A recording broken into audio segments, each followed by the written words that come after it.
இங்கே கூடியிருக்கும் அனைவருக்கும் மாலை நேர வணக்கங்கள். இப்போ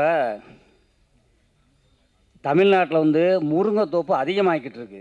அதே மாதிரி முருங்கை விலையும் கிண்ணம் போய்கிட்டு இருக்கு. இதுக்கெல்லாம் காரணம் யார் தெரியுமா உங்களுக்கு? முந்தான முடிச்சியே எங்கள் நாயகனே நீங்கள் தான். உங்களுக்கு எங்களது ஆண்டவன் படத்தின் சார்பாக ஒரு நினைவு பரிசு வழங்கப்படும்.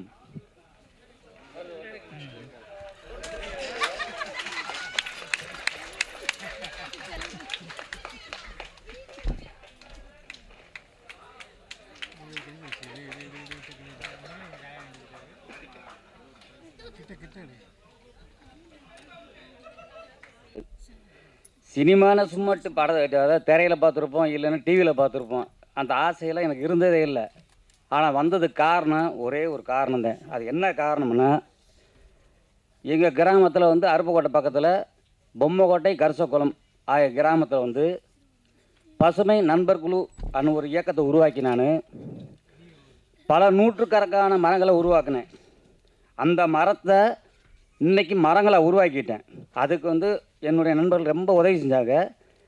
அதை நம்ம டிஜிட்டல் நாயகன் மகேஷ் அண்ணன் ஒரு வீடியோ எடுத்து போட்டாங்க. இது பெரிய லெவலில் ரீச் ஆச்சு. தொடர்ந்து இப்படி பண்ணுறப்ப அண்ணன் ஒரு படம் பண்ணுறப்ப நீங்கள் ஒரு படம் பண்ணணும் அங்கிறப்பத இந்த படத்தை ஒரு சின்ன ரோல் சொன்னாங்க. அது என்ன தெரியல, அதிர்ஷ்டவசமாக வில்லனாகவே வந்துட்டேன். அதேமாதிரி இந்த படத்தோட இணை தயாரிப்பும் பண்ணியிருக்கேன். இந்த சினிமா உலகத்துக்கு வந்திருக்கேன்னா ஒரு முக்கியமான காரணம், அதில் சில பேர்த்துக்கு இந்த இடத்த இந்த மேடையை பயன்படுத்தி நான் நன்றியாக சொல்லணும். அதாவது பசுமை நண்பர் குழு அனைத்து நண்பர்களுக்கும், கரிசக்குளம் காமராஜர் நற்பணி மன்றத்தினருக்கும் மற்றும் ஆத்திவேட்டி சேர்ந்த சுப்புராஜ் அண்ணன் அவர்களுக்கும், கரிசக்குளம் பொம்மைக்கோட்டை முன்னாள் ஊராட்சி மன்ற தலைவர்களுக்கும், முன்னாள் ஊராட்சி மன்ற உறுப்பினர்களுக்கும், செயலாளருக்கும் இந்த இடத்தில் நன்றியை தெரிவித்துக் கொள்கிறேன். மேலும் இந்த நிகழ்வுக்கெல்லாம் என் கூடையே வந்துக்கிட்டு இருக்க என்னுடைய உறவினர்களுக்கும் ஏனைய நண்பர்களுக்கும் நன்றியை தெரிவித்துக் கொள்கிறேன். இந்த இடத்துல ஒரு முக்கியமான பதிவு நான் பண்ணணும். எப்படின்னா, நான் சினிமாவுக்கு வரதெல்லாம் எனக்கு தெரியாது. ஆனால் நம்ம பாக்கியராஜ் சார் அவர் இந்த படத்தில் ஒரு முக்கியமான ரோல் பண்ணியிருக்காரு. அவரும் ஒரு ஹீரோ தான் இந்த படத்தில். பாக்கியராஜ் சாரை பற்றி சொல்லணும். எங்கள் அண்ணன், அதாவது கூட பிறந்த அண்ணன் பேர் பார்த்திபன். சார் படம் வந்துச்சுன்னா, ரிலீஸ் ஆச்சுன்னா, அவர் ஒரு பனியன் அடித்து அந்த படத்தை போட்டு, நான் சின்ன வயசு அப்பெல்லாம் எல்லாத்துக்கும் அந்த படங்கள் பனியனை கொடுத்து என் தலைவர் படம் வருதுன்னு நானே அந்த பனியனை போட்டிருக்கேன். அப்படி ஒரு தீவிரமான ரசிகர் சின்ன வயசுல ஒரு மரணம் அடைஞ்சிட்டார். இன்றைக்கி எங்கள் அண்ணன் இல்லை. ஆனால் சாரோட நடித்ததை எங்கள் அண்ணனுடைய ஆத்மா இங்கேருந்து பார்த்துக்கிட்டு இருக்கோம். அந்த ஆத்மா இன்றைக்கி சாந்தி அடைச்சிருக்குன்னு நினைக்கிறேன். சார் அவளுக்கு ரொம்ப ரொம்ப நன்றி நினைக்கிறேன். அடுத்ததாக கஞ்சா கருப்பண்ணனுக்கு எனக்கு ஒரு தொடர்பு இருக்கும். ஏன்னா நான் தாய்மங்கலத்தில் மொட்டை ஓட்டு வந்தப்போ ஒரு 3 வருஷத்துக்கு முன்னாடி நினைக்கிறேன், அண்ணன் தாய்மங்கலத்துக்கு கஞ்சா கருப்பண்ணேன் வர்றப்ப எல்லாத்துக்கும் செல்ஃபி கொடுக்கல, என்னை மட்டும் கூப்பிட்டு செல்ஃபி கொடுத்தாரு. தெரியல எனக்கு. அதாவது நம்ம சினிமா நடிக்க போகிறோம் அன்னைக்கே ஒரு சூசமாக தாய்மங்கலம் சொல்லியிருக்கும் போல தெரியுது. அதே மாதிரி முத்துக்கல்லன்னு சொல்லணும், அவருக்கே தெரியாமல் நான் மகேஸ்வரன் போய் அவங்க வீட்டில் அவருக்கே தெரியாமல் பேட்டி எடுத்து போட்டோம், அவங்க ராஜாபாளையத்து பக்கத்தில். இப்படி இந்த சினிமா, அதாவது ஒவ்வொரு ஏதோ தொடர்பு சேர்த்துதான் எங்களை கொண்டு சேர்த்துருக்கு. அடுத்ததாக எனக்கு இன்றைக்கு ஆண்டவனாக விளங்கி கொண்டிருக்கும் வில்லி திருக்கண்ணன் அவர்களுக்கும், ஏன்னா அதாவது அவருடைய 18 வருஷ உழைப்பை என்னை வில்லனாக்கியிருக்காரு. நான் சொன்னேன், ஏன்னா வேணாம்னே, சினிமா உலகத்தில் எத்தனையோ வில்லன் இருக்கு, என்னை போட்டு செக் பண்ணாதீங்க, படம் நல்ல படம் கெட்டு போயிடக்கூடாதுன்னு. இல்லை தம்பி நீங்கள் தான் பண்ணணும், உங்கள் கண் இருக்குது மீசை இருக்குது பண்ணிக்கணும்னாப்புல. உண்மையிலே அந்த படத்தில் என்னால் முடிஞ்ச அளவு பண்ணியிருக்கேன். அதே மாதிரி இன்னொரு ஆண்டவன் சொல்லணும்னா மகேஷ் அண்ணன். இன்றைக்கி இந்த வெளிச்சத்துலேயும் மேடையில் நிற்கணும் முழுக்க காரணம் டிஜிட்டல் நாயகன் மகேஷ் அவர்கள் தான். ஏன்னா இன்றைக்கி இந்த மேடை கிடைச்சிருக்குன்னா திருப்பியும் சொல்லுவேன் மகேஷ் அண்ணன். அடுத்ததாக இந்த படத்தில் நடித்த அத்தனை கலைஞர்களுக்கும் இந்த திரை உலகில் ஒரு நிரந்தர இடம் கிடைக்க வேண்டும் என்று அந்த ஆண்டவனை வேண்டிக் கொள்கிறேன். அதே போல் கோயம்பேட்டிலையும் கோடம்பாக்கத்துலேயும் இன்றைக்கும் சினிமா கனவோடு அலைஞ்சிக்கிட்டு அத்தனை நண்பர்களுக்கும் சினிமா உலகில் ஒரு வாழ்வு கிடைக்க வேண்டும் கேட்டுக்கொள்கிறேன். அதாவது நம்ம இன்னைக்கு கிராமங்கள் மழை இல்லாமல் தண்ணி இல்லாமல் இருக்குது பார்த்தீங்களா. எல்லாரும் மரம் வளர்ப்போம், மழை பெறுவோம். நன்றி, வணக்கம்.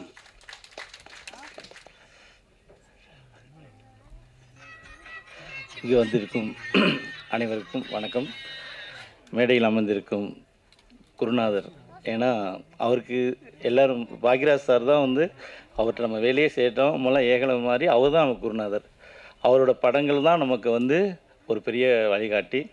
அதனால் அவரை வணங்கி மேடையில் அமர்ந்திருக்கும் அனைவரையும் வணங்கி, ஆண்டவன் இந்த படம் முதல்ல தம்பி மகேஷ் ஹீரோ அப்படிங்க தாண்டி ஊரில் பார்த்துருக்கேன். நேராக எங்கே பிரச்சனை இருந்தாலும் அது 12 மணியாக இருந்தாலும் சரி, 2 மணியாக இருந்தாலும் சரி, தம்பி 3 மணிக்கெலாம் வீடியோ போட்டுருவாப்புல. நான் தான் பார்ப்பேன். உண்மையிலேயே ஹீரோ. நான் சொந்த ஊர் தம்பி அதெல்லாம் தாண்டி மிக சிறந்த அக்கறை உள்ள ஒரு மனிதர். ஏதாவது செய்யணும், எல்லாம் செய்யணும்னு சொல்லிட்டு ரூம்குள்ளே உட்காந்துக்கிட்டே பேசிக்கிட்டு இருப்போம். நிறையா பேரை பார்த்துருக்கேன். சினிமாவில் 25 வருஷம் ஆச்சு. ரூமில் உட்காந்துக்கிட்டு அதை பண்ணணும் இதை பண்ணணும்னு பேசிட்டு காலையில் எழுந்திரிச்சோடனே டீ கடைக்கு போனோன்னே வேறு ஒன்று பேசிட்டு போயிடுவோம். ஆனால் கண்ணுக்கு நேர தம்பி மகேஷை நான் பார்த்துருக்கேன். போராளி. அவர் சினிமாவில் முதல் முறையாக ஹீரோ அறிமுகமாகறாரு. அவருக்கு வாழ்த்துக்கள். அடுத்ததாக இயக்குனர். அவர் ஒரு தடவை தான் பார்த்துருக்கோம். ஆனால் அவரோட ரொம்ப நல்ல மனிதர். அவர் இந்த படத்தில் வெற்றி அடையணும். அதை தாண்டி இந்த ஊர் இந்த படத்தை பற்றி நான் பேசுறதுக்கு எனக்கு உரிமை இருக்குது. ஏன்னா சேது பூமி, அந்த ஊரில் பிறந்தவனுங்கிற அக்கறையில் எல்லோரும் சொல்கிறாங்கல்ல, எல்லோரும் கிராமத்தை விட்டு போகிறோன்னு. அப்படி கிராமத்தை விட்டு வந்ததில் நானும் ஒருத்தன். இன்றைக்கி என் வீடு அப்படி இடிஞ்சு அதை ஒவ்வொரு டைம் பார்க்கும்போது ரொம்ப ஃபீலாக இருக்கும். ஆனால் வேறு வழி இல்லை, தானே ஆகணும். வாழ்க்கை நம்மளை விரட்டும் போது எவ்வளோ தான் வழிகள் இருந்தாலும் அந்த ஊரை விட்டு நம்ம தான் ஆகணும். அங்கே தான் நம்ம முன்னோர்கள், அதாவது குலதெய்வம்னு சொன்னாங்க. அதை தாண்டி தாத்தாவுக்கு தாத்தா எல்லாத்தையும் அடக்கம் செஞ்ச அந்த சுடுகாடுன்னு சொல்லுவோம்ல, அதாவது நம்ம ஊரில் சுடுகாடுமோ அது அவங்க இன்னும் அங்கே இருக்காங்க. அவங்க ஆத்மா நம்மளை வாழ்த்திக்கிட்டு இருக்கோம். அந்த இடத்தை விட்டு வாழ்கிற ஒரு வாழ்க்கை இருக்குது தெரியுமா, அது ரொம்ப கொடுமையானது. அப்படி கிராமங்களை விட்டு வாழும்போது இப்படிலாம் பேசும்போது ரொம்ப ஃபீலான ஒரு விஷயம். அதை படமாக்க நினைக்கிறது அதுக்கு பாராட்டணும். ஏன்னா சினிமா எடுக்க வரும்போதே பயமுறுத்துவாங்க. எப்படின்னா, என்னங்க நீங்கள் ப்ரொடியூசர் வரும்போதே நம்ம ஒரு ப்ரொடியூசரை கூப்பிட்டு வந்தோன்னா என்ன லைவ் அதுன்னு சொல்லிவிட்டு இவங்க பேர் வாங்குறதுக்கு நீங்கள் பணம் போடணுமா, 2 பாட்டு வேணும், சாங்கு வேணும், கிளாமராக ஏதாவது பண்ணுங்கள், அப்போ தான் சினிமாவில் ஜெயிக்கலாம், போட்ட காசை எடுக்கலாம் அப்படின்னு நம்ம கூட்டி வர ப்ரொடியூசரை விரட்டி விட்டுருவாங்க. அப்படி இருக்கிற இந்த சினிமாவில் உண்மையிலேயே ஒரு வழியை சுமந்துக்கிட்டு என்ன ஆனாலும் பரவாயில்ல, இந்த காசு வருது வராமல் போகுது அப்படின்னு ஒரு மனுஷன் நினச்சி சினிமா பண்ணுறது இருக்குல்ல, அதுக்கு மிகப்பெரிய தைரியம் வேணும். அது 100 கோடிக்கு படம் எடுத்தாலும் சரி, 100 ரூபாய்க்கு படம் எடுத்தாலும் சரி, பணம் தான். அந்த பணத்தை ஒரு நல்ல விஷயத்துக்காக பயன்படுத்த நினச்ச இந்த ஆண்டவன் டீமுக்கு மொத்த பேரும் அனைவருக்கும் தனித்தனியாக பேர் சொல்ல முடியாது. இதில் பணிபுரிந்த அனைவருக்கும் இந்த நேரத்தில் நன்றியை தெரிவித்துக் கொள்கிறேன். சேது பூமி அது பெரிய மகான்கள் பிறந்த பூமி. நிறையா சொல்லிக்கிட்டே போகலாம். இன்றைக்கி அந்த ஊர் எல்லாம் சொன்னாங்க பேசும்போது, அங்கே வறுமை, கருவேல மரம், அதெல்லாம் 60க்கு பின்னாடி நீங்கள் பார்த்தது. அதுக்கு முன்னாடி அந்த ராமநாதபுரம் சேது பூமி மிகப்பெரிய குண்டாருன்னு ஒரு ஆறு ஓடின பூமி. இருமுறை விவசாயம் நடக்கும் அங்கே. விவசாயம் பயங்கரமாக நடக்கும். ஏன்னா அதுதான் அந்த பூமியோட தன்மை. இடைப்பட்ட காலத்தில் அது அரசியலா இல்லை வேறு எதுவும் சரியானு தெரியாது. 60க்கு பின்னாடி தான் அங்கே கருவேல மரம் வந்தது. மக்கள் வறுமையானாங்க. அந்த கிராம மக்களை அங்கிருந்து இடம்பெயர்ந்து பொழப்புக்காக, நீங்கள் தமிழ்நாட்டில் எந்த டவுனுக்கு போனாலும் அங்கே ஒரு ராம்நாட்டுக்காரர் இருப்பான். அவர் ராம்நாட்டு குடும்பம் இருக்கும். ஏன்னா ஊரை விட்டு வந்துடுவான். வந்துட்டு அவர் வழி இல்லை, வாழ வழி இல்லை, என்ன செய்ய முடியும்? அது வந்து உருவாக்கப்பட்டது. அது ஒரு முன்னாடி ஒரு பெரிய அரசியல் இருக்குது, அதுக்கான மேடை இது அல்ல. ஆனால் இனிவரும் காலங்களில் ராமநாதபுரத்தை அனைவரும் பசுமையான மாவட்டமாக மாற்ற முடியும். நீங்களாவது வந்து ஏதாவது சொல்லி மாற்றுங்க. மறுபடியும் உங்கள் கிராமத்துக்கு இந்த படம் மூலம் நீங்கள் போனீங்கன்னா ரொம்ப சந்தோஷமாக இருக்கும். மீண்டும் ஒரு முறை அனைவருக்கும் நன்றி கூறி, ஏன்னா நிறையா பேச வேண்டியது இருக்காங்க, அவங்க பேசட்டும் என்று சொல்லி விடைபெறுகிறேன். நன்றி, வணக்கம். அண்ணனுக்கு நன்றி. அடுத்தபடியாக படத்தின் கதாநாயகி வைஷ்ணவி அவர்கள் இப்பொழுது உரையாற்றுவார்கள். எல்லாருக்கும் வணக்கம். மேடையில் அமர்ந்திருக்கும் பெரியவர்களுக்கு வணக்கம். தமிழ் கொஞ்சம் புரியலன்னா அட்ஜஸ்ட் பண்ணிக்கோங்க. தமிழ் புரியலன்னா கொஞ்சம் அட்ஜஸ்ட் பண்ணிக்கோங்க. ஃபர்ஸ்ட் ஆஃப் ஆல் நான் தேங்க்ஸ் சொல்லணும் டேரக்டர் சாருக்கு. இந்த படம் ஃபஸ்ட்டு சொல்லும்போது வில்லேஜ் கான்செப்ட்டுமா அப்படின்னு சொல்லும்போது நான் கொஞ்சம் ஃபேராக இருக்கேன், உங்களுக்கு ஓகேவா அப்படின்னு சொன்னேன். நான் கேட்டேன். கேட்கும்போது அதெல்லாம் பிரச்சனை இல்லைம்மா, வில்லேஜில் இருக்கிறவங்க கருப்பாக தான் இருப்பாங்க, வெள்ளையாக தான் இருப்பாங்க, அப்படியானால எல்லாம் கதை அந்த மாதிரி நீங்கள் பண்ணுங்க அப்படின்னு சொல்லி என்னை நம்பி இந்த கதை கொடுத்தாங்க. நான் நல்லா பண்ணியிருக்கேன். அதுக்கப்புறம் Bhagyaraj sir, thank you so much sir. ஒரு சில பேரெல்லாம் வந்து லோ பட்ஜெட் படம்னாலே பண்ணுறதுக்கே நிறையா பேர் யோசிக்கிறாங்க. ஆனால் பட் இது சின்ன படமாக இருந்தாலும் எங்களுக்காக சப்போர்ட் பண்ணி இந்த படத்தில் பண்ணியிருக்காங்க. கஞ்சா கருப்பு சார், முத்துக்காளை சார், ஸோ இவங்கெல்லாம் பண்ணியிருக்காங்க. அவங்க எல்லாருக்குமே ரொம்ப தேங்க்யூ சார். ஏன்னா வந்து ஒரு சில பேர் வந்து பண்ணுறதுக்கே நிறைய பேர் யோசிக்கிறாங்க. வில்லேஜ் கான்செப்ட், லொக்கேஷன் ரொம்ப தூரமாக இருக்கும், போய் பண்ணணுமா, கரெக்டாக இருக்குமா, படம் ரிலீஸ் பண்ணுவாங்களா அப்படின்னு சொல்லி நிறைய பேர் யோசிக்கிறாங்க. ஆனால் பட் சின்ன படம் அப்படின்னு பார்க்குறத தாண்டி அந்த படத்தில் என்ன கதை இருக்குது அப்படின்னு யாருமே பார்க்க மாட்டேங்கிறாங்க. போஸ்டரையும் பேனரையும் பார்க்குறாங்க. ஹீரோ ஃபேஸ் நல்லா இருக்கா, ஹீரோயின் ஃபேஸ் நல்லா இருக்கான்னு தான் பார்க்குறாங்களோ தவிர்த்து அந்த கதைக்குள்ளார போய் அந்த கதை நல்லா இருக்கா, நல்லா எடுத்திருக்காங்களா, சூப்பராக இருக்கா அப்படின்னு யாருமே பார்க்க மாட்டேங்கிறாங்க. தயவுசெய்து ப்ளீஸ் இந்த படத்தில் தேட்டரில் போய் பாருங்கள். மீடியா அண்ட் ப்ரெஸ் நீங்கள் தான் எடுத்துகிட்டு போய் தரணும். ஏன்னா இது ஃபஸ்ட்டு படம், ஸோ டேரக்டருக்கு ஃபஸ்ட்டு படம், ஸோ எல்லாருமே நாங்கள் டீமாக இருந்து ஒர்க் பண்ணியிருக்கோம். நீங்கள் சப்போர்ட் பண்ணால் தான் எங்களால் ஜெயிச்சு வர முடியும். தேங்க்யூ ஸோ மச் எல்லாருக்குமே. தேங்க்யூ. அடுத்தபடியாக படத்தின் இசையமைப்பாளர் சார்லஸ் தானா அவர்கள் உரையாற்றுவார்கள்.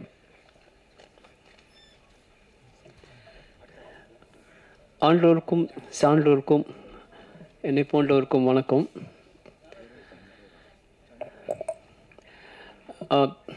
இந்த படம் வந்து படம் பார்க்குற மாதிரி இருக்காது, நம்ம அந்த இடத்துல இருக்கிற மாதிரி தான் இருக்கும். கண்ணன் சார் வந்துட்டு எங்கிட்ட வந்து மீட் பண்ணி சொன்னாங்க, சார் நம்ம ஒரு பின்னணி இசை அமைக்கணும், பாடலாம் பண்ணிட்டோம்னாரு. சரிங்க சார். சாரும் நானும் ஒரு 5-6 வருஷமாக பழக்கம் எனக்கும் சாருக்கும். அடிக்கடி என்ன ஸ்டுடியோக்கு வருவாங்க, நிறைய பேசுவோம். இந்த படம் பற்றி சொன்னாங்க. சரிங்க சார், ஒன்றும் பிரச்சனை இல்லை, நம்ம பண்ணிடலாம் அப்படின்னு சொல்லிட்டு. அதுக்கப்புறம் என்கிட்ட ஃபுட்டேஜ் வந்துடுச்சு. நீங்கள் முதல்ல படம் பார்த்துருங்க சார். நாங்கள் சரி பார்த்து, சார் இது வந்து படம் மாதிரியே இல்லை சார், நம்ம ஒரு பெரிய வழியை சொல்லியிருக்கீங்க, நீங்கள் என்ன படம் பண்ணிட்டேன் சும்மா பாருங்கன்னு சொல்கிறீங்க அப்படின்னு. என்ன சார் சொல்கிறீங்கன்னாரு. இல்லை சார், அதுவும் பெரிய ஜாமாவெல்லாம் சரியான ஒரு ரோல் நடிச்சிருக்காங்க, எனக்கு ஆல்ரெடி இந்த இன்ஃபர்மேஷன் தெரியும், நான் அந்த விஷயம் நான் கேள்விப்பட்டிருக்கேன், பட் அதுக்கு தான் நான் இப்போ படம் பண்ண போனால் ரொம்ப சந்தோஷமாக இருக்குது சார் அப்படின்னு. சரிங்க, நீங்கள் ஸ்டார்ட் பண்ணுங்க அப்படின்னாங்க. படம் வந்து அந்த ஆம்பியன்ஸே பார்க்கும்போது நம்ம அந்த லொக்கேஷன் இருக்கிற மாதிரி தான் இருக்கும், அந்த இடத்துல தான் உட்கார போகிறோம் அப்படின்ட்டு. உண்மையாகவே ரொம்ப அழகாக பண்ணியிருந்தாங்க. அந்த மகேஷ் சாரும் சரி, சார் பாக்கியராஜ் சாரும் சரி, எல்லாரோட ரோலும் வந்து ஒரு நேச்சராகவே இருக்கும். இட்ஸ் நாட் லைக் அந்த ஆக்டிங் மாதிரி இருக்காது. அந்த சவுண்ட் எஃபெக்ட்ஸும் நல்லா இருந்துச்சு. சரி ஓகே மியூசிக் ஸ்டார்ட் பண்ணலான்னு. இல்லை காமெடி, முத்துக்காலனும் கஞ்சா காப்பனும் ஒரு நல்ல ரோல் பண்ணிகிட்டு இருந்தாங்க. உண்மையே எனக்கு ரொம்ப பிடிச்சி இந்த ஒர்க் பண்ணியிருக்கேன். இதோட பின்னணி செய்ய மீடியா நீங்கள் தான் சப்போர்ட் பண்ணணும். ஏன்னா இது வந்து ஒரு பெயின், அதுவும் அந்த தாத்தா பாட்டியோட அவங்க பேசும்போது நம்மளுக்கே ஒரு பெயினாக இருக்கும் அந்த இடத்துல நம்ம பார்க்கும்பொழுது. ஏன்னா ரொம்ப அழகாக அந்த கிராமத்தை பற்றி சொல்லுவாங்க. அவங்க பேசுகிறது நமக்கே அழ வரும். அந்த பெயினை ரொம்ப அழகாக அவங்க வந்து எஸ்டாப்ளிஷ் பண்ணியிருப்பாங்க. ஸோ வர 16ஆம் இந்த படம் ரிலீஸ் ஆகுது. நீங்களாம் பாருங்கள், சப்போர்ட் பண்ணுங்கள். நன்றி, வணக்கம். நன்றி அண்ணனுக்கு. அடுத்தபடியாக சமூக சேவையாளர் சஞ்சோ அவர்கள் இப்பொழுது உரையாற்றுவார்கள்.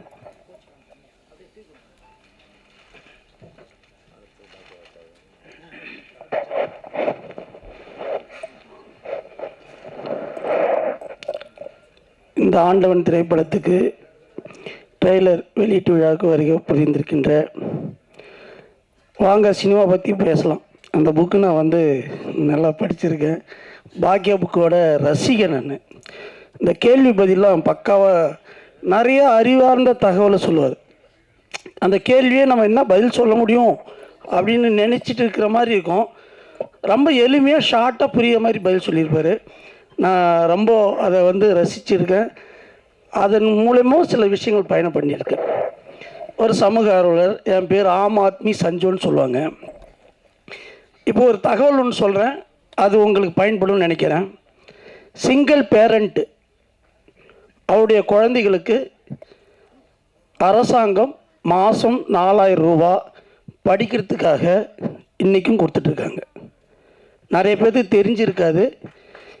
இதை உங்களை சார்ந்த யாராவது, ஏன்னா நம்ம திரைப்படத்துறையிலையும் நிறைய பேர் இழந்து அந்த குழந்தைங்க படிப்புக்கு கூட கஷ்டப்படக்கூடிய ஒரு சூழ்நிலையை நம்ம பார்த்துருக்கோம். அவங்களுக்கெல்லாம் இந்த மாதிரி விஷயங்கள் இருக்குது அப்படின்றத கொண்டு போய் சேர்க்க வேண்டிய கடமையும் பொறுப்பும் இங்கே இருக்கிற நம்ம எல்லாத்துக்குமே உண்டு. குறிப்பாக அந்த பத்திரிக்கையாளர்கள் கூட சரிதான். பேர் உங்களுக்கு பெரிய பெத்த பேராக இருக்கும், ஆனால் உங்களுக்கு பின்னாடி நிறையா வருமானம் சார்ந்த விஷயங்களில் ரொம்ப கஷ்டப்படுவீங்க. சன் டிவியில் வேலை செய்கிறேன்னு, ஆனால் அவங்க பின்னாடி அவங்களுடைய குழந்தைங்க பொருளாதார ரீதியாக பார்த்திங்கன்னா ரொம்ப கஷ்டப்பட்டுருப்பாங்க. அதனால் நீங்கள் உங்களை சார்ந்த உங்களை கூட இருக்கிறவங்களுக்கு இது போன்ற விஷயங்களை எடுத்து கொண்டு போங்க. ஒரு மாதத்துக்கு 4000 ரூபா, 2 குழந்தைங்க இருக்குதுன்னு வச்சுக்கோங்க, ஒரு குழந்தைக்கு தராங்க. ஒரு மாதத்துக்கு 4000 ரூபா, வருஷத்துக்கு கணக்கு பண்ணுங்கள், 12 +2 படிக்கிற வரைக்கும் தராங்க. அது இல்லாமல் 3 லட்ச ரூபா வருமானம் உள்ள எல்லாருக்குமே உங்கள் வீட்டிலேருந்து 1 கிலோமீட்டருக்குள்ள தனியார் பள்ளியில், ஏன் நீ வந்து அரசாங்க பள்ளி பற்றி பேசலைன்னு சொல்லக்கூடாது. சிலர் விரும்பலாம் இல்லையா?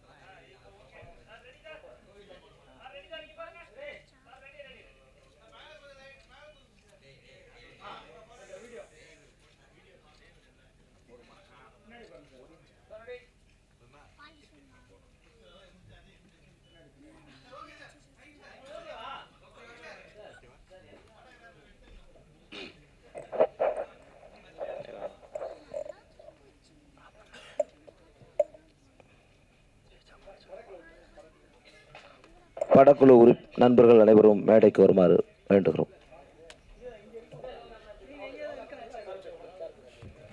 அடுத்தபடியாக நாம் அனைவரும் எதிர்பார்த்து கொண்டு இருக்கின்ற விழாவெல்லாம் அந்த ரோட்டில் இருந்தால் வேடிக்கை பார்த்துட்டு போய்கிட்டு இருந்தேன். எனக்கு இப்படி ஒரு வாய்ப்பு கொடுத்த அத்தனை உள்ளங்களுக்கும், இங்கே மேடையில் இருக்க ஜாம்பாங்களுக்கும், பத்திரிகை நண்பர்களுக்கும், உடன்பிறப்புகளுக்கும், அன்பு நண்பர்களுக்கும், இதை இன்னைக்கு வரைக்கும் 2 கோடி பேருக்கு மேலே ஷேர் பண்ணி லைக் பண்ணி இது ஆல்ரெடி இது போய்கிட்டு இருக்கு.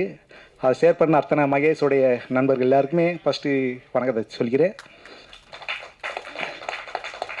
மேலும் மேலும் இப்படி ஒரு படம் எடுக்கணும் அப்படிங்கிறது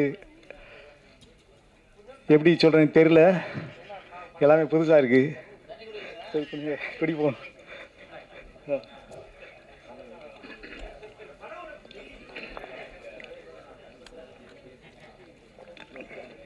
நன்றி நன்றி, தண்ணி கொடுத்தாங்க, நன்றி, ரொம்ப நன்றிங்க. ஆனால் இது ரொம்ப சீரியஸான விஷயத்த சொல்லிக்கிட்டு இருக்கோம். பொதுவாக பார்த்தீங்கன்னா நம்ம கிராமங்களில் ஆல்ரெடி எல்லாருமே அந்த காலத்துலேருந்து இந்த காலத்து வரைக்கும் எல்லாருமே கிராமங்களில் பறந்து அப்படியே பயணித்து அதை நகரமாக ஆக்கிட்டோம். நம்ம தான் நகரமாக ஆக்கணும். நகரங்களை உருவாக்குனது நம்ம தான், கிராமங்களை அழித்ததும் நம்ம தான். அப்படி ஒரு விஷயத்தை தான் சொல்லியிருக்கோம். ஃபஸ்ட்டு படம் எனக்கு இப்படி ஒரு படம் பண்ணது எனக்கே ஒரு ஆச்சரியமாக இருக்குது. இது படமாக இருக்கிறத விட காவியமாக தான் இருக்கும். நீங்கள் ஃபஸ்ட்டு படமாக பார்த்தீங்கன்னா இது எனக்கு படமாக தோணலை இன்றைக்கி வரைக்கும். நான் இதை 100 தடவை நானே பார்த்துட்டேன். இது ஒரு காவியம், அப்படி தான் நான் நினைக்கிறேன். நீங்கள் அப்படி தான் நினைப்பீங்க, பார்க்கும்போது அப்படி தான் இருக்கும். அப்படி ஒரு வாய்ப்பு கொடுத்த மகேஷ்க்கு ஃபஸ்ட்டு அது ஒரு யூடியூப்பாக தான் அவர் போட்டிருந்தார்.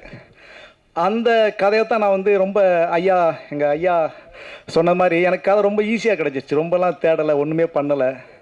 மகேஷ் வீடியோ போட்டார், அதை பார்த்து அப்படியே ஈஸியாக எடுத்துகிட்டு வந்துட்டேன். அவ்வளோதான், ரொம்ப ரிஸ்க்கெல்லாம் எடுத்துக்கலை. அதுவும் ஃபஸ்ட்டு படத்தில் வந்து ஐயா முத்தமிழ் அறிஞர் கலைஞரை அவருடைய வீட்டு வசதி திட்டத்தை வச்சு எடுத்ததில் நான் ரொம்ப பெருமைப்படுறேன். அதுக்காக ரொம்ப சந்தோஷப்படுறேன். ஏன்னா அவ்வளோ பெரிய கலைத்துறையிலேருந்து மூத்த குடி அவர். அவருடைய நம்ம படத்தில் அவருடைய இதை மென்ஷன் பண்ணி எனக்கு ஒரு சந்தோஷம். அது இந்த மாற்றுக்கிறது கிடையாது. இப்படி ஒரு விஷயத்தை உருவாக்குனதில் அன்னைக்கு இருந்த விருதுநகர் மாவட்ட கலெக்டர் ஐயா மேகநாத ரெட்டி ஐயா வந்து அப்படி ஒரு விஷயத்தை பண்ணினதுனால தான் இப்படி ஒரு விஷயம் நடந்துச்சு. இது ஒரு ப்ராசஸ், இது உயிரோட்டமான ஒரு ப்ராசஸ். இது வந்து எப்படின்னா, இது வந்து ஒரு நாடகத்தன்மை இல்லை, இதோட ஃபுல்லாக உயிர் இருக்குது, அந்த செயலுக்கு பூரா உயிர் இருக்குது. அப்படி ஒரு உயிரோட்டத்தை நான் படமாக்குனது எனக்கு ஒரு சந்தோஷமாக இருக்குது. எல்லாமே யதார்த்தமாக நடந்துச்சு, எல்லாமே யதார்த்தமாக நடந்துச்சு. எனக்கு எவ்வளோ பேசுறதுக்கு இருக்குது எனக்கு. ஆனால் ஃபஸ்ட்டு எனக்கு நன்றியை தான் சொல்ல முடியுது. நன்றி தவிர வேறு ஒன்றும் இல்லை. நன்றியை விட ரொம்ப ரொம்ப முக்கியமானது நம்பிக்கைங்கிறது தான் ஃபஸ்ட்டு முக்கியம். நன்றி வந்து எல்லா உயிரிழத்தில் இருக்குது, ஆனால் நம்பிக்கை மட்டும் மனுஷங்கிட்ட மட்டும்தான் இருக்குது.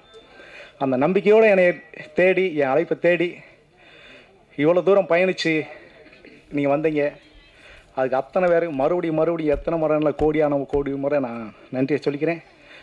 சீஃப் கெஸ்டாக அத்தனை பேருக்குமே நான் நன்றியை சொல்லிக்கிறேன். அன்பு சௌரருக்கு நன்றியை சொல்லிக்கிறேன். முக்கியமாக ப்ரெஸ்ஸுக்கு எக்ஸ்ட்ரா தேங்க்ஸ் சொல்லிக்கிறேன். ஏன்னா நீங்கள் எவ்வளோ பேரை வாழ வச்சுருக்கீங்களே, ஒரே ஒரு வாய்ப்பு நீங்கள் எனக்கு பண்ணி கொடுங்க. இன்னும் நான் நல்லா பண்ணுவேன், இன்னும் மிக சிறப்பாக படம் பண்ணுவேன். எனக்கு 1000 கதை இருக்குங்க என்கிட்ட. அது கதை கிடையாது, என் வாழ்க்கை தான். புதுசாலாம் நான் யோசிக்கவே மாட்டேன். பூரா என் வாழ்க்கையில் அவ்வளோ வலி இருக்குது. அதெல்லாம் மறுபடியும் படமாக தூக்கிட்டு வருவேன். நான் உங்கள் முன்னே நல்லதை பண்ணுவேன். ஏன்னா எனக்கு நல்லதை தான் பேச தெரியும், நல்லதை தான் நினைக்க தெரியும். படமே எடுத்தாலும் நான் நல்லதை தான் படம் எடுப்பேன். அதான். தேங்க்ஸ். வாய்ப்படுத்த அத்தனை பேர் நன்றி. இந்த சிங்கார சென்னையிலே தமிழகத்தின் கடைக்கோடி கிராமங்களில் இருந்து வருகின்ற அனைத்து கிராமத்து மக்களையும், கிராமங்களில் இருந்துதான் இந்தியா முன்னேற்ற பாதைக்கு செல்கிறது. அந்த வகையில்தான் ஒவ்வொரு கிராமத்தில் பிறந்தவர்கள்தான் இன்று நகரங்களில் பெரும் தலைவர்களாகவும் அரசியல்வாதிகளாகவும் சினிமா பிரபலங்களாகவும் வாழ்ந்து வருகின்றார்கள். அதற்கு எடுத்துக்காட்டாகத்தான் நம்மளுடைய இயக்குனர், தயாரிப்பாளர், நடிகர், கதாசிரியராக இருக்கக்கூடிய ஐயா பாக்கியராஜ் அவர்கள் இந்த மேடையில் அமர்ந்திருக்கின்றார். அவர்களை வணங்கி, அதுபோல இந்த நிகழ்ச்சிக்கு வருகின்றுள்ள அனைத்து திரை பிரபலங்களையும், இவங்க எல்லாத்தையுமே நாங்கள் வந்து பார்த்திங்கன்னா யூடியூப்பில் பார்ப்போம், இல்லைன்னா டிவியில் பார்ப்போம். நாங்கள் எல்லாருமே வந்து பார்த்திங்கன்னா ராமநாதபுரம் மாவட்டத்தில் கமுதி பக்கத்தில் நான் ஒரு குண்டூகுளம் அப்படிங்கிற ஒரு சின்ன கிராமம். இப்போ எனக்கு ஒரு மகேஷ் அவர் எப்படி பழக்கம்டா, அதே ஒரு டிஜிட்டல் விஷன் அப்படிங்கிற ஒரு யூடியூப் மூலியமாக தான் எனக்கு வந்து பழக்கம். அதுக்கு முன்னாடி அவர் பார்த்துருக்கோம், பேசியிருக்கான். பட் இருந்தாலும் யூடியூப்பில் அவர் பல கிராமங்களை எடுத்து போட்டுக்கிட்டே இருந்தார். ராமநாதபுரம் மாவட்டத்தை எடுத்துக்கிட்டீங்கன்னாலும் சரி, விருதுநகர் மாவட்டத்தை எடுத்துக்கிட்டீங்கன்னாலும் சரி, சிவகங்கை மாவட்டங்களில் அதிக அளவில் கிராமங்கள் இருக்குது. அதை என்ன சொல்கிறாங்க, தேர் இருக்குது, தெரு இருக்குது, ஊர் இருக்குது. அங்கே வாழ்ந்த மக்கள் எங்கே? அங்கே வாழ்ந்த மக்கள் எங்கே இருக்காங்கன்ற கேள்வி இன்றைக்கி வர இருக்குது. ஐயா பேசும்போது கூட சொன்னார், அங்கே ஓட்டு வீடு மட்டும் இருக்குது. ஆனால் அந்த மக்கள் எல்லாம் ஒவ்வொரு முறையும் தேர்தல் சமயத்தில் மட்டும் ஓட்டுக்காக மட்டும்தான் பயன்படுத்துகிறார்கள் தவிர அந்த மக்களுடைய வாழ்க்கை தரம் உயர யாரும் பயன்படுத்தவில்லை என்பதுதான் உண்மை. அதை பேசும் படம் தான் இந்த ஆண்டவன் படம் வந்து மிகப்பெரிய வரலாறு பேசக்கூடியது. இன்றைக்கி கிராமங்கள் எல்லாமே காணாமல் போயிட்டு இருக்கு. என்ன பிரச்சனை? இந்த ஆண்டவன் திரைப்படத்தில் குடிநீர் பிரச்சனை. பொதுவாக ராமநாதபுரம் மாவட்டம், விருதுநகர் மாவட்டம் குடிநீர் பிரச்சனை இன்றைக்கி வரை இருக்குது. அதை பேசும் படம். விவசாயம், இன்னொன்று பார்த்தீங்கன்னா சீமக்கருவேல மரங்களை பேசக்கூடிய படமாக இருக்குது. கரிமூட்டம், விவசாயம் வந்து 6 மாதம் முடிஞ்சு போச்சுன்னா அடுத்து சீமக்கருவேல மரம் தான் கிராம மக்களுக்கு வந்து சாப்பாடு போடுது. அதை பேசும் படமாக இந்த படம் அமைஞ்சிருக்கு. நாங்கள் ஏன் இதை சொல்கிறோன்னா, எங்களுக்கான வழிகள், எங்களுக்கான வேதனைகளை 1000 திரைப்படங்களோடு எடுக்கலாம். ஆனால் ஆண்டவன் திரைப்படம் தமிழக வரலாற்றில் ஒரு மாபெரும் வரலாற்றை உருவாக்கக்கூடிய ஒரு படமாக அமையும். அதாவது இன்னொரு விஷயம் என்ன சொல்கிறேன்னா, ஒவ்வொரு சினிமாவுக்கு வந்து பார்த்திங்கன்னா தங்களுடைய வாரிசுகளை தான் நான் இருக்கேன்னா என்னுடைய மகனை வாரிசாக கொண்டு வருவாங்க திரைப்படங்களில். ஆனால் சாதாரண ஒரு கிராமத்து இளைஞர், ஒரு படித்த பட்டதாரி இளைஞர், ஒரு சாதாரண யூடியூப்பில் தொடங்கி இன்றைக்கி ஒட்டுமொத்த இந்தியாவையும் திரும்பி பார்க்க வைக்கக்கூடிய ஒரு ஆளுமைமிக்க மனிதராக இன்று மகேஸ்வரன் அவர்கள், இந்த ஆலடிப்பட்டிங்கிற ஒரு கிராமம் வந்து ஒரு சின்ன கிராமம், திருச்சுழி பக்கத்தில் கூடிய ஒரு சின்ன கிராமம், இன்றைக்கி உலகம் முழுவதும் பேசும் பொருளாக மாற்றியிருக்கிறார். இதுதான் அவருடைய சாதனை. அப்துல் கலாம் என்ன சொன்னார்? கனவு காணுங்கள். அந்த கனவை நினைவாக்கக்கூடிய இளைஞர் தான் இன்று ஆலடிப்பட்டி மகேஸ்வரன் நமது முன்னாடி அமர்ந்திருக்கின்றார். அதுபோல் இங்கே இருக்கக்கூடிய ஒவ்வொரு நடிகர்களை பற்றியும் சொல்லிக்கொண்டே போகலாம். அன்னை கஞ்சா கருப்பு நம்ம சிவகங்கை மாவட்டம், பக்கத்து மாவட்டம் தான். அன்னை கேந்திர முனிசாமி நம்ம கமுதி, நம்ம ஊர் இருக்கார். இப்படி எல்லாருமே கிராமங்கள். ஐயா பாக்கியராஜுமே அவர் ஒரு கிராமத்துலேருந்து வந்தவர் தான். இன்றைக்கி கிராமங்களை வந்து பேசணும். எல்லாருமே என்ன பண்ணுறாங்க? படித்து முடிச்ச உடனே நகர்ப்புறங்களில் பிழைப்புக்காக போகிறாங்க, நகரங்களில் செட்டில் ஆகிடுறாங்க. நீங்கள் ஒரு குறிப்பிட்ட காலத்துக்கு பிறகு உங்களுடைய பிள்ளை வருது, அப்பா நம்ம வந்து சென்னை தானேப்பா, சென்னை தான்ப்பா, ஆனால் ராமநாதபுரம் பக்கத்தில் ஒரு சின்ன கிராமப்பா. நீங்கள் என்ன தான் நகரங்களில் வாழ்ந்தாலும் குலதெய்வத்தை எங்கே போய் வணங்க முடியும்? கிராமங்களில் தான் வணங்க முடியும். அப்படி ஒரு கிராமங்களை பேசும் படம் தான் இந்த ஆண்டவன். இந்த ஆண்டவன் திரைப்படம் வந்து பார்த்திங்கன்னா மிகப்பெரிய அளவில் இளைஞர்கள் எல்லாருமே இன்றைக்கி சமூக வலைதளங்களில் பெருசாக வீடியோ ஷேர் பண்ணுறதா இருக்கட்டும், அதுக்கு ஒரு ஆதரவாக இருக்கட்டும், பெரிய விஷயங்களை பேசிக்கிட்டு இருக்காங்க. நாங்கள் அவர் கூட இருந்து பார்த்துருக்கோம். திருச்சுழி பக்கத்தில் ஒரு கிராமத்தில் யாருமே இல்லாத பாட்டியலுக்கு ஒரு சொந்தமாக ஒரு மாவட்ட ஆட்சித்தலைவராக இருந்த மேகநாத ரெட்டி விருதுநகர் மாவட்ட ஆட்சித்தலைவரை தன்னுடைய யூடியூப் சேனல் மூலியமாக போட்டு அந்த மாவட்ட ஆட்சித்தலைவரை அந்த கிராமத்துக்கு அழைத்து சென்றவர் தான் இந்த மகேஸ்வரன். இதுதான் ஒரு மிகப்பெரிய சாதனை. அவர் போய் அந்த மக்களுக்கான அடிப்படை வசதிகளை செய்து கொடுத்துருக்காரு. இன்றைக்கி யூடியூப்பில் வந்து காசுக்காகவும் பணத்துக்காகவும் என்னென்ன வீடியோவை போடுறாங்க, சாப்பாட்டு ரிவ்யூ போடுறாங்க, சினிமா பற்றி போடுறாங்க. கிராமங்களை பற்றி பேசக்கூடிய யூடியூப் சேனல் தமிழகத்தில் ரொம்ப ரொம்ப கம்மி. அதில் முன்னணி வைக்கக்கூடிய சேனல் தான் இந்த டிஜிட்டல் விஷன் யூடியூப். அந்த யூடியூப்பில் சாதாரண ஒரு யூடியூபராக இருந்து இன்றைக்கி ஒரு திரைப்பிரபலமாக நமது முன்னாடி இருக்கார். அவருடைய படம் வந்து வரக்கூடிய மே 16 ரிலீஸ் ஆகுது. அந்த படத்துக்கு அனைத்து கிராம மக்களும் சரி, நகர்ப்புற மக்களும் சரி, பத்திரிகைத்துறை நண்பர்கள் நினைத்தால் ஒரு மாபெரும் புரட்சியை உருவாக்கக்கூடியவர்கள். ஏன்னா நானும் ஒரு பத்திரிகையாளர் தான். நான் வந்து பல கிராமங்களில் அடிப்படை தேவைகள் என்னென்ன இருக்குது அப்படிங்கிறத செய்தியாக்கி அந்த மக்களுக்கு தேவைக்கூடிய பல பிரச்சனைகளை தீர்த்து வச்சுருக்கான். அதே மாதிரி என்னுடைய நண்பர், என்னுடைய உறவினர், அவர் இந்த படத்தில் நடிச்சிருக்காரு. எல்லாருமே இந்த படம் வந்து ஒரு மாபெரும் வெற்றி அடைந்து தமிழகத்தின் தலையிருந்த படமாக ஆண்டவன் திரைப்படம் ஒரு மாபெரும் வெற்றி படமாக அமைய எல்லாமல்ல இறைவன் ஆண்டவனை வணங்கி இந்த படம் மாபெரும் வெற்றியடைந்து இதே சென்னையில் இதே மேடையிலே வெற்றி விழாவை கொண்டாடும் பொழுது உங்கள் அனைவரையும் சந்திக்கின்றேன். நன்றி, வணக்கம், ஜெய்ஹிந்த்.